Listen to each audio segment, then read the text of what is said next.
kita akan menguraikan dimensi diversity ya, sebagai salah satu dimensi dari social sustainability. Nah, kami akan menguraikan apakah di dalam masyarakat terjadi nggak proses pembangunan atau proses menumbuh kembangkan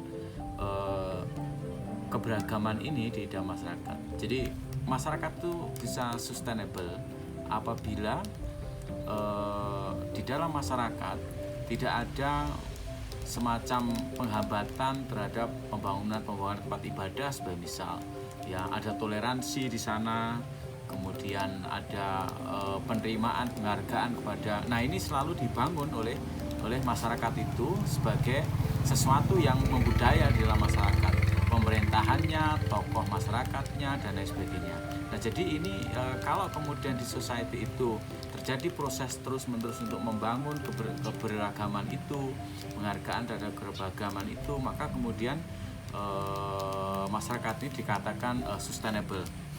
Berikutnya bridging ya, pada aspek bridging.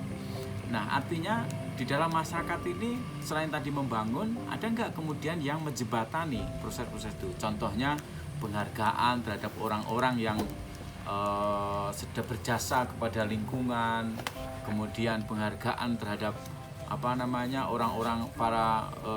orang-orang yang bekerja melahirkan teknologi-teknologi baru, yang kemudian para pemulia tanaman. Nah, apabila di dalam society ada penghargaan, kemudian apresiasi terhadap orang-orang yang berjasa kepada sektor pertanian sebagai misal, maka di situ diversity-nya terjaga, maka di situ sustainability-nya relatively kemudian baik. Nah, jadi selain membangun, maka harus ada penjebatannya. Ya, penjebatannya ada nilai-nilai yang menghargai, ada kemudian nilai-nilai yang melarang orang untuk melakukan perusakan terhadap sumber daya alam. Jadi ini aspek bridging. Kemudian yang berikutnya maintenance ya. Nah, kalau kemudian di dalam masyarakat ini ada engage terus ya, aktiviti terus untuk selalu melindungi bibit-bibit organik, melindungi teknologi baru, ada orang-orang yang selalu mau mengkonservasi sumber daya alam, air sebagai misal. Nah, kalau kemudian ada kegiatan-kegiatan itu di masyarakat ya, menjadikan kemudian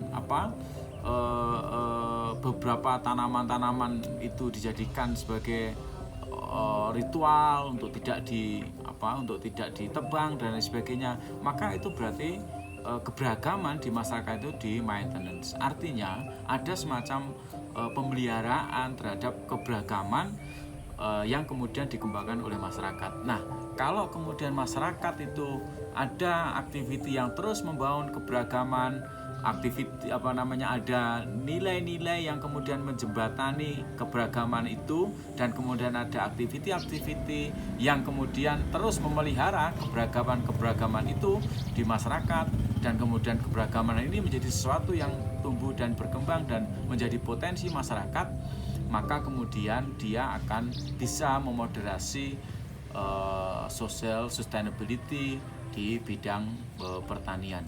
Jadi kira-kira itu detail tentang aspek dimensi diversity dari aspek pembangunannya, bagaimana kemudian society menjembatani, kemudian bagaimana society maintenance ini. Jadi istilahnya contohnya ya contoh satu, masyarakat ini selalu kemudian menghargai tanaman-tanaman berbagai macam, ada yang melakukan konservasi. Oke, nah kemudian di bridging, dijembatani dengan bahwa ini tumbuhan-tumbuhan ini harus dipelihara karena dia bagian dari ritual sebagai misal. Kemudian masyarakat selalu kemudian apabila tanaman-tanaman itu tumbuh dan berkembang, pembiaran dan bahkan dilindungi, maka kemudian aspek sustainability-nya itu tercapai. Jadi kira-kira seperti itulah garis besarnya. Nanti akan detail kita akan fokuskan di modul dan instrumen-instrumen nanti yang akan kita susun berikutnya. Nanti setelah diversity ini kita akan masuk kepada aspek berikutnya, yaitu equity. Ya, bagaimana equity ini dari aspek pembangunan equity-nya, jembatan equity-nya, dan kemudian maintenance equity-nya itu terjadi di masyarakat. Oke, terima kasih. Assalamualaikum warahmatullahi wabarakatuh.